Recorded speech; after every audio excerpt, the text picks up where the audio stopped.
এই দায় চাপানোর রাজনীতি 24 পরবর্তী সময়ে এসে টিকবে না, শিক্ষার্থীরা এটা প্রতিহত করবে। আমাদের ফাতিমা তাসনিম জুমা যে প্রার্থী, তাকে কেন্দ্র করে এর আগে একাধিক ঘটনা ঘটেছে। নাম্বার 1, তাকে নিয়ে ভিডিও এডিট করে অশ্লীল ভিডিওতে তার ফেস অ্যাড করে প্রচার করা হয়েছে, ছবি প্রচার করা হয়েছে। তারপরে ওই শিক্ষার্থীকে ইনবক্সে মানে রেপের হুমকি দেওয়া হয়েছে।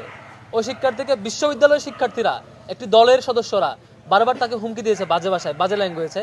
এবং সর্বশেষ যাকে কোর্ট করছেন তিনি আরেকজন নারী শিক্ষার্থী, তার ব্যাপারে অশ্লীল ল্যাঙ্গুয়েজে তাকে মিন করেছেন। এই সামগ্রিক যাত্রায় সবকিছুতে আমরা এরপরও আমাদের স্বাভাবিক প্রক্রিয়ায় প্রতিবাদ জানিয়েছি, স্বাভাবিক প্রক্রিয়ায় এটির বিরুদ্ধে আইন অ্যাকশনে গিয়ে যাচ্ছি বা সেই প্রিপারেশন আছে, ইউনিভার্সিটি কনসার্ন জেনেছি। এটিকে ইস্যু করে রাজনৈতিক এজেন্ডা হাসিল করা আমাদের উদ্দেশ্য কখনো ছিল না। সেটা যিনি ভিকটিম তাকে হেল্প করা, যিনি অপরাধী তার বিরুদ্ধে অ্যাকশন নেওয়া, এটুকুর মধ্যে ছিল। আজকে যে ঘটনা ঘটেছে সেটি ছাত্র শিবিরের কোনো পর্যায়ে কেউ না হওয়া সত্ত্বেও শুধুমাত্র মানে আজকে গত কয়েকদিনের ইস্যুতে ছাত্র শিবিরের জনপ্রিয়তা বাড়বার কারণে, ছাত্র শিবিরকে ঠেকানোর কোনো ওয়ে আউট না পাওয়ার কারণে সবাই সিন্ডিকেটেডলি তাকে শিবির বানিয়ে পথে চালানো হচ্ছে। এটা হচ্ছে তাদের রাজনৈতিক দেউলিয়তের বহিঃপ্রকাশ।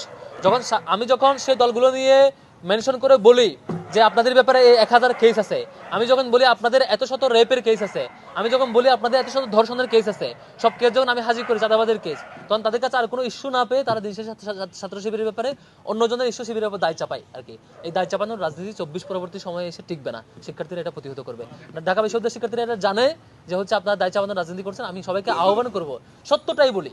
আমরা ভুল করলে সেটা মিডিয়া উঠে নিয়ে আসবে, আপনারাও বলবেন। আমরা ভুল কিছু করলে, রং কিছু করলে আপনারা সেটা প্রতিবাদ জানাবেন, কিন্তু আরেকজনের যিনি শিবিরের উপর দায় চাপাবেন এই জিনিসটা, অথবা আমরা স্ট্যান্ড নেওয়ার পরও, আমরা তাকে পানিশমেন্ট দেওয়ার ব্যাপারে ইউনিভার্সিটিকে ইনফর্ম করার পরও তাও সংঘবদ্ধভাবে প্রচারণা চালাবেন, এটা খুবই দুঃখজনক।